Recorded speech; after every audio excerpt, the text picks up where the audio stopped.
지금 어제 또 그 권성동 의원, 국민의힘 권성동 의원이 체포동의안 어제 가결이 됐습니다. 177표 중에 찬성 173표, 반대 1표, 기권 1표, 무효 2표였는데 국민의힘 의원들이 이제 권성동 의원이랑 다 악수한 다음에 퇴장해 버렸고 권 의원 같은 경우는 남아서 투표용지를 접지도 않았어요. 가라고 이렇게 딱 찬성하는 가라는, 그러니까 보란 듯이 나 지금 찬성했다 이러면서 그걸 이렇게 집어넣는 장면이 그대로 이제 언론에 노출이 됐는데 어떻게 보세요? 뭐 어쨌든 언행일치는 했네요. 본인이 불체포 특권 포기하겠다고 했고 의총에서도 전부 다 찬성을 찍어달라 이렇게 얘기했는데 국민의힘은 뭐 투표에 참여를 안 했고요. 아마도 그 오전에 합의가 깨진 것 때문에 불참적으로 선회한 게 아닌가. 애초에는 자유투표를 할 거다 이렇게 알려지기도 했었어요. 근데 지금 어쨌든 특검 수사 전반을 일종의 정치적 수사다 이렇게 규정하고 있는 가운데 권성동 의원의 혐의에 대해서는 아마 국민의힘 의원들도 제각각 판단들이 가 있을 겁니다. 그러나 어쨌든 전체적으로 그에 대한 항의의 표시로 불참은 했고 뭐 이제 영장실질심사 결과에 따라서 권성동 의원의 정치적 운명이 정해질 텐데 실질심사 결과는 봐야 되겠죠. 본인이야 뭐 결백하다고 주장하지만 그 불법 정치자금 공여자가 같은 혐의로 구속이 이미 됐어요. 네. 돈 준 사람이 구속이 됐는데 돈 받은 사람이 구속이 안 되면 그것도 좀 이상한 거 아니겠습니까? 게다가 그 돈을 줬다는 사람의 진술이 상당히 신빙성이 있어요. 구체적이고 일관됩니다. 그러니까 일시, 장소, 방법, 뭐 사진, 증거까지 다 있기 때문에 이번만큼은 좀 쉽지 않을 거다. 이제 권성동 의원은 강원랜드 때도 그때도 불체포 특권은 포기했어요. 본인이 임시국회 소집하지 말아라라고 자당에다가 얘기해서 나가서 영장실질심사 받고 근데 기각이 됐어요. 그때는. 근데 이번은 쉽지 않을 것 같다. 근데 이게 간단한 게 아닌 게 통일교하고의 유착 문제예요. 그래서 굉장히 죄질이 불량하다. 이렇게 이제 이 특검에서 국정농단의 발단이다. 영장을 청구하면서 국정농단 죄질 불량 이런 표현을 썼어요. 저 얘기는 수사 확대된다는 얘기거든요. 통일교하고 국민의힘 간의 유착에 대해서 그게 자금을 통한 불법 정치 자금을 통한 유착도 있고 다른 이제 유착, 뭐 당원 가입이라든지 이런 것 전반의 수사로 확대될 가능성이 있다. 그 점이 국민의힘이 좀 불안한 거죠. 저는 어제 이제 그걸 보면서 국민의힘 의원들이 그 투표에 참여하지 않고 집단적으로 나올 거라는 예상을 했었어요. 네. 근데 나와서 팻말을 들고 이제 시위를 하더라고요. 근데 그 팻말의 내용이 뭐냐면은 야당 탄압을 이제 결사 반대한다는 취지의 내용의 정치 탄압을 이제 그만둬라 하는 시위거든요. 근데 불체포 특권이 왜 생겼습니까? 결국은 집권 정당이 야당을 정치적으로 탄압하는 것에 대한 민주주의적 그런 어떤 뭐랄까 대응 기제로 나온 거거든요. 그런데 그거에 대해서 일단 체포 동의안에 투표를 한다라는 거는 이거 야당 탄압이 아니라는 측면을 또 일정 정도 인정하고 있는 게 아닌가. 근데 나와서는 야당 탄압을 이제 그 거두라라고 막 성토하는 것인데 정말 야당 탄압이라고 생각한다면 오히려 들어가서 불체포 특권을 행사해야 되는 것 아닙니까? 그래서 그런 점이 저는 굉장히 그 모순적인 거 아닌가. 그런 문제의식을 갖고 있는가 궁금했다라는 점이고요. 그다음에 이거 국민의힘 정치인들은 오히려 구속이 안 될 거라고 또 보더라고요.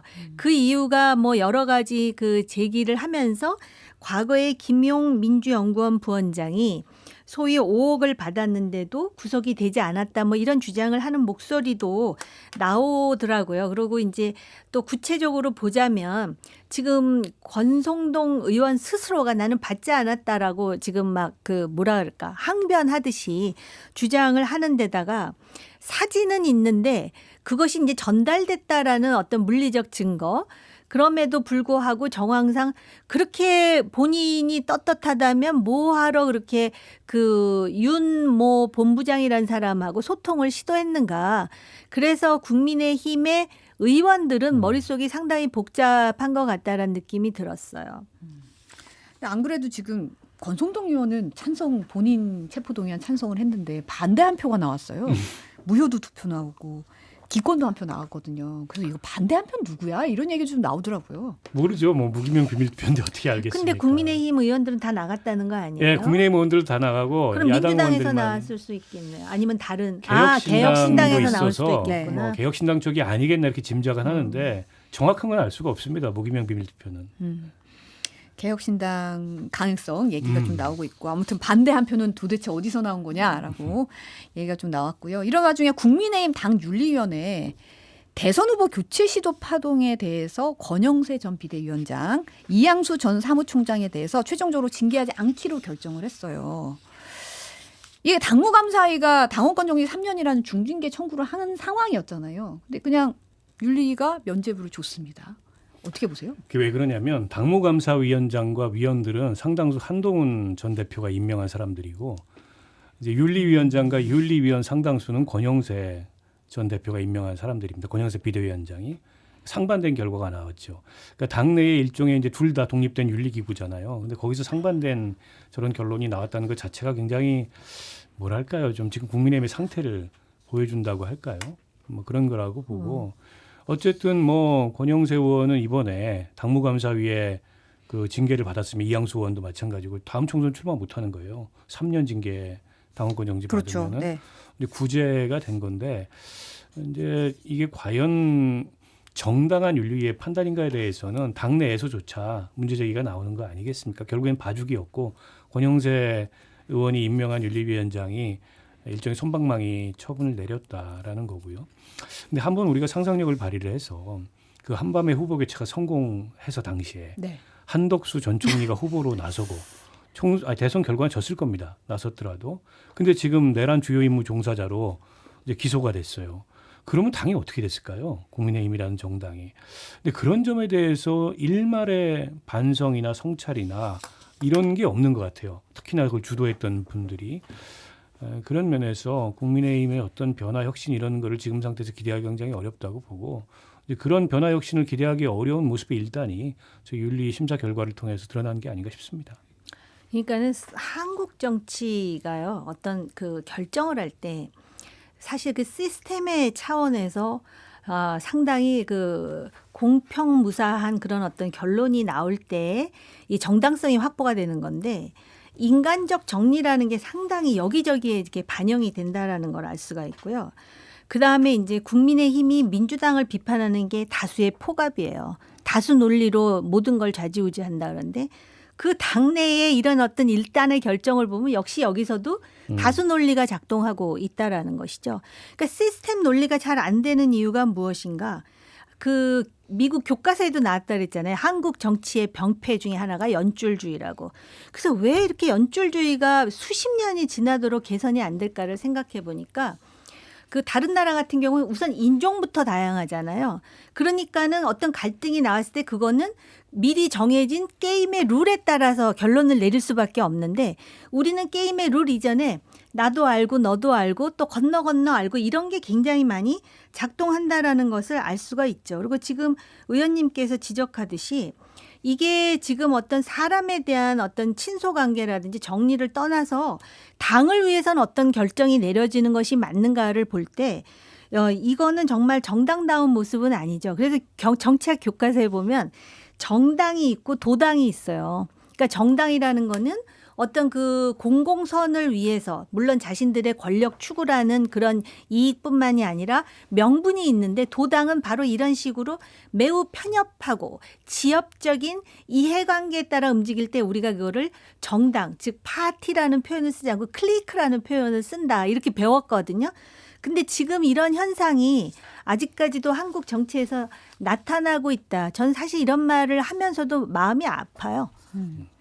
지금 사실 이제 윤리가 말씀하신 대로 이제 박정훈 의원이 권영세 위원 뭐 당시 전 비대위원장 임명한 분들이니까 이런 판단 내린 것 같다라고 얘기 오늘 아침 김종배 시선 집중해서 지적하기도 했고 이제 권 의원 같은 경우는 말씀하신 대로 중징계 피했으니까 3년 뒤에 총선에 나올 수 있잖아요. 당무감사위가 정치적 이익에 따라서 움직인 거다라고 오히려 공세를 지금 펴고 있어요. 아니 그게 이제 한동훈 전 대표 쪽 사람들이 이제 본인을 공격하기 위해서 혹은 뭐 친윤이라는 세력을 공격하기 위해서 이게 사태를 부풀려 가지고 당무감사위에서 그런 뭐 중징계 권고를 했다라는 인식이고 뭐 그렇게 주장하는 거죠. 근데 이게 이제 우리 헌법 8조 2항에 보면 정당의 목적과 활동은 민주적이어야 된다라는 내용이 나와요. 그래서 뭐 그런 일이 일어날지 안 일어날지는 모르겠습니다만 위헌정당 해산 심판 청구가 국민의힘을 향해서 민주당이나 이 정부에서 한다면 그 위원정당이란 사유의 하나로 이게 들어갈 겁니다. 한밤에 후보 교체하려고 했던 게 이게 대표적으로 그런 정당의 활동에 민주적이어야 한다라는 헌법 조항과 충돌을 하는 데다가 당시에 국민의힘 내에서도 당원당규 위배 논란이 나왔거든요. 그 당원당규 위배가 맞죠. 그리고 제가 앞서 말씀드렸듯이 그런 뭐 절차, 법 이런 걸 다 떠나서 정치적 판단의 차원에서도 만약 그때 후보 교체가 됐더라면 어쩔 뻔했나. 지금 빼도 박도 못하게 위원정당이 되는 거예요. 그 당의 대선 후보였던 사람이 내란의 주요 임무 종사자가 된다면 때문에 이걸 반성해야 될 문제죠. 그러니까 윤리 징계 뭐 이런 차원을 떠나서 이게 당무감사위가 나를 음해하기 위해서 무슨 정치적 결정을 했다 이렇게 얘기할 문제가 아니에요. 권영세 의원도 그렇고 다른 분들도 마찬가지로. 그래서 이 국민의힘이 여전히 그 이 프레임, 소위 말하는 이제 내란 정당이라는 프레임이 야당이 국민의힘을 향해서 공세를 취하는 그런 부당한 프레임이다 이렇게 주장을 하는데 가만히 보고 있으면은 스스로 그걸 자초하는 측면이 많아요. 송원석 원내대표 그 정청래 대표를 향해서 했던 망언도 제발 그랬으면 좋았을 걸. 그 노상원 수첩의 내용이 뭡니까? 정치인들 수고해가지고 폭파시키겠다는 내용이었잖아요. 그럼요. 그게 그거대로 실행됐더라면 내가 이 세상 사람이 아니었을 거다라고 얘기하는데 제발 그대로 그렇게 됐으면 좋았을 거리라는 건 그게 안 돼서 아쉽다는 얘기지 않습니까? 그게 내란 동조가 아니고 뭐예요.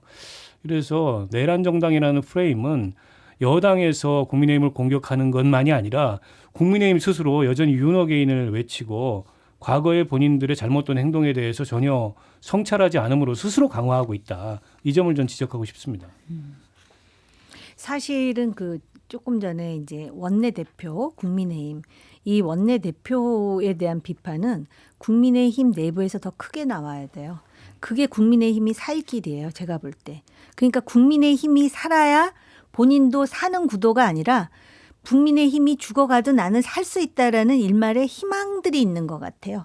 그러다 보니까 당원도 배신하고 지지자들도 외면하고 지금 그런 상황으로 자꾸 치닫는 게 아닌가.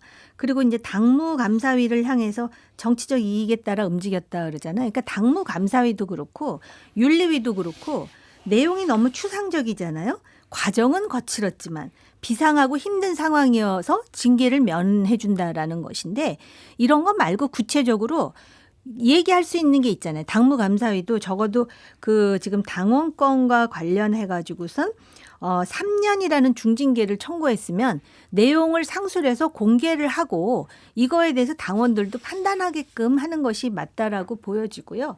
만약에 당무감사도 소위 예를 들어서 완전히 그 다수의 합의 그러니까는 다수결이 아니라 완전히 그냥 만장일치로 또 윤리위에서도 만장일치로 나와서 소수 의견이 없다면 이 당은 민주적이지 않아요. 당무감사위도 그렇고 윤리위도 그렇고.